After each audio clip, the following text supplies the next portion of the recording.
बिस्मिल्लाहिर्रहमानिर्रहीम। मैं एक पिट में आ गया हूँ। ये बुनियादी तौर के ऊपर बायोमास यहाँ पे आलमोस्ट तैयार हो चुका है। और ये कैसे तैयार होता है, हम इसके ऊपर काफ़ी बात करते रहते हैं और इसकी न्यूट्रिशन वैल्यू बहुत ज़बरदस्त है। और हम एज ए बेसल डोज जो किसी भी क्रॉप के लिए इसको डालना, मेरा ख़्याल है कि इतना मुफीद है कि कमाल है माशाल्लाह। तो अब इसमें है क्या, ये किस प्रोसेस से बनती है, इसको बहुत से लोग मुझसे पूछ रहते हैं। तो आज मैंने जीएम सर से रिक्वेस्ट की कि आप ज़रा इसको एक्सप्लेन करें और फिर डॉक्टर ताहिर कमर साहब फर्दर इसकी टेक्निकलिटी के ऊपर रोशनी डालेंगे। तो ओवर टू जीएम साहब सर।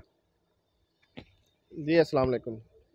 ये अभी जो लुकमान साहब ने आपको बताया है कि जी हम बायोमास के ऊपर थोड़ा सा ये आपको एक्सप्लेन करने जा रहे हैं। एक्चुअली ये तैयार कैसे होता है और इसका सोर्स क्या है।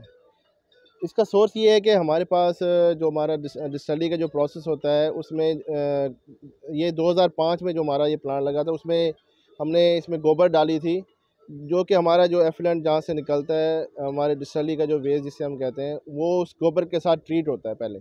वहाँ से फिर बायोगैस बन के वो अलग बायोगैस चली जाती है। उसके बाद जो रिमेनिंग रेजिड्यू बचता है वो हमारा, हम ये जो आप पिटें आप देख रहे हैं, तो ये उसके साथ गोबर के साथ एफ्लुएंट ट्रीट होके आता है, जो कि एक फुली ऑर्गेनिक मैटर उसमें इनरिच्ड होता है और इसमें फॉस्फेट नाइट्रोजनस कंटेंट्स भी होते हैं। तो ऑर्गेनिक मैटर जो है ना, इसमें हमें आलमोस्ट मोर देन 40% मिलता है, जिसका हमने एनालिसिस भी कराया हुआ है सिर्फ इसी स्लज का, जो 46% तकरीबन आया था इस स्लज का। तो इसमें ये सोर्स ऑफ ऑर्गेनिक मैटर, आप जैसे आप इसका कलर देख रहे होंगे, ये हमारा जो ऑर्गेनिक मैटर है, ये आप ये कलर देखें इसका, ये गोबर के साथ ट्रीट हुआ हमारा एफ्लुएंट है। और ये भी हमारा जो है ना, जो हम अपनी फर्टिलाइज़र जो तैयार कर रहे हैं, ये उसका हमारा रॉ मटेरियल है। और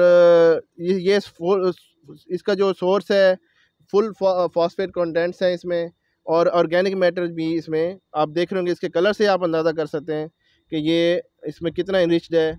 और ये एक आम क्रॉप के लिए अक्सर अगर हम यही यूज़ करें तो वो एक फर्टिलाइज़र के तौर पे भी इसको यूज़ कर सकते हैं। और हमारे ज़िम्मेदार भाई भी जो है ना, इसको काफ़ी लेके गए हैं, जिनको बहुत ज़्यादा फ़ायदा हुआ है। और सिर्फ यही स्लज हमारी उन्होंने ये यूज़ की है, बायोमास जिसको हम कहते हैं, ये उन्होंने सिर्फ अपनी ज़मीनों में डाला है, अपनी जब उन्होंने लैंड प्रिपरेशन के दौरान, तो उनको बहुत अच्छे रिज़ल्ट्स मिले हैं इसके, और उनकी फ़ी एकड़ पैदावार भी बहुत अच्छी हुई है ये। और ये ऑल पर्पज़ के लिए है, और ये न्यूट्रल इसकी वैल्यू है, पीएच इसकी जो है ना वो 7.5 प्लस में होती है। इसमें किसी किस्म की तेज़ाबियत नहीं है और अल्कलाइंड है ये। तो इसे आप इस्तेमाल करें। हमारे पास ये वाफिर मकदार में भी है, जो किसान भाई जिनको रिक्वायर्ड है, तो हमारे पास ये बहुत ज़्यादा क्वांटिटी में अवेलेबल है। हम उनको डंपर की फेज़ में जो डंपर हम उसको देते हैं, और बिल्कुल मुनासिब दाम में। इसकी कॉस्ट वाइज अगर आप बात करें ना, बिल्कुल मुनासिब दाम में देंगे, जो कि ऑलमोस्ट ₹1 केजी के हिसाब से आप कह सकते हैं।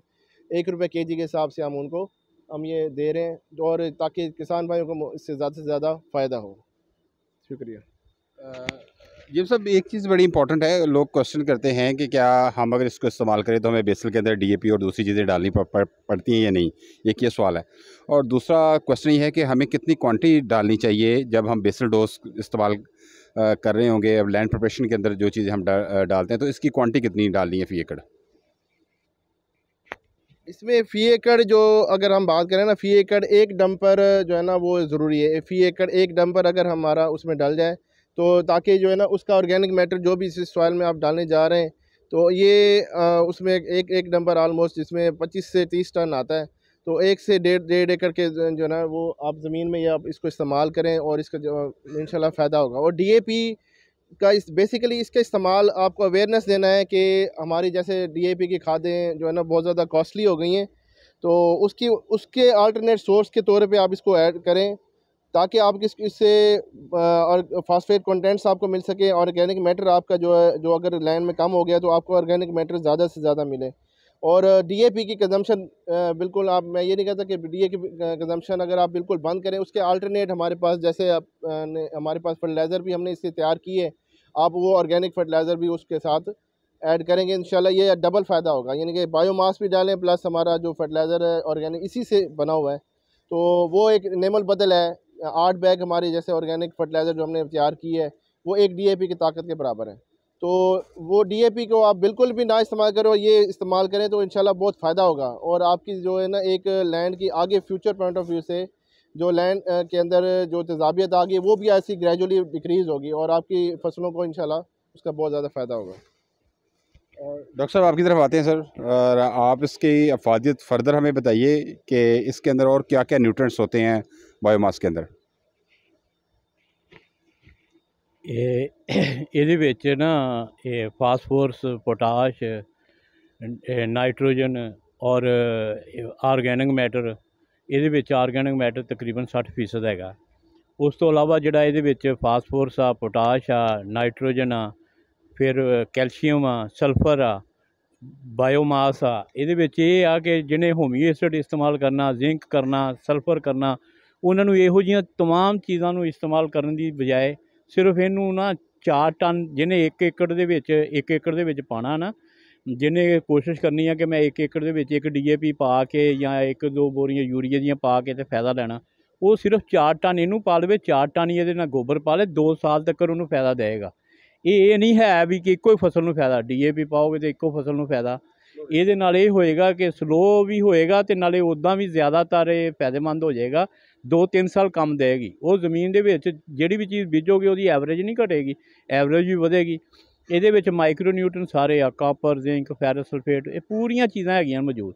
ਔਰ ਗੋਬਰ ਨੂੰ ਡੀਕੰਪੋਜ਼ ਵੀ ਕਰਦਾ ਵਾ। ਜਿਹਨੇ ਆ ਜੰਤਰ ਬੀਜਿਆ ਵਾ, ਜੰਤਰ ਦੇ ਵਿੱਚ ਪਾਏਗਾ, ਜੰਤਰ ਨੂੰ ਜਦੋਂ ਕ੍ਰੈਸ਼ ਕਰਨ ਲੱਗੇ ਜੰਤਰ ਦੇ ਨਾਲ ਪਾ ਲਏਗਾ, ਜੰਤਰ ਨੂੰ ਤਕਰੀਬਨ 8 ਦਿਨਾਂ ਦੇ ਅੰਦਰ ਅੰਦਰ ਡੀਕੰਪੋਜ਼ ਕਰ ਦੇਗਾ। ਔਰ ਉਹਦੀ ਫਰਦਰ ਜਿਹੜੀ ਹੈ ਨਾ ਉਹਦੀ ਹਰ ਉਹਦੀ पोजीशन ਜਿਹੜੀ है ना ਵੱਧ जाएगी, घटेगी नहीं। डॉक्टर साहब अभी क्योंकि हमारा जीवन का सीज़न आने वाला है, तो पहले तो आपका बहुत शुक्रिया, आपने मुझे 4 डंपर भिजवा दिए। इसके मेरे पास को 120 टन वो हो जाएगा, और मेरा अपना जो 15 से 20 एकड़ तक है प्लान इसको लगाने का जीवन का इंशाल्लाह। तो अब जीवन के फार्मर्स के लिए क्या रिकमेंडेशन है इसकी बेसल के लिए, ये थोड़ा एक्सप्लेन कर दें।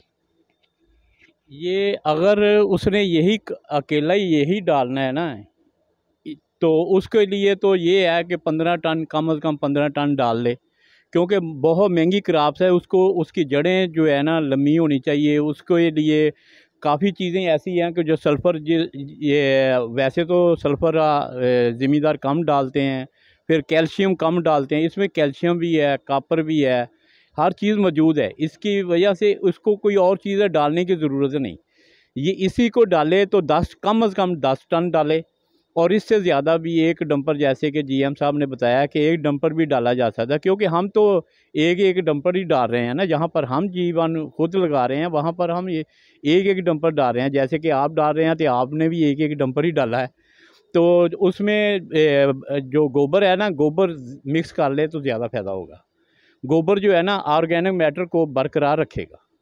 ये वैसे तो इसमें भी काफ़ी चीज़ें हैं, लेकिन ये ऑर्गेनिक मैटर जो है ना ज़्यादा देर तक जो है ना मुश्किल वो रहने वाला नहीं है। जब तक गोबर आप डालेंगे तो फिर वो ज़्यादा देर तक रहेगा। इसकी भी पोजीशन जो है ना वो ज़्यादा बेहतर हो जाएगी। सर बहुत शुक्रिया, थैंक यू वेरी मच। आप तो सर 1 नंबर डाल सकते हैं, आपको अपना है। हम तो सर शायद 1 नंबर ना डाल सकें, हम तो 5-6 टन से गुजारा करेंगे। जी सर बहुत शुक्रिया sir, thank you very much, बहुत शुक्रिया। अस्सलाम वालेकुम।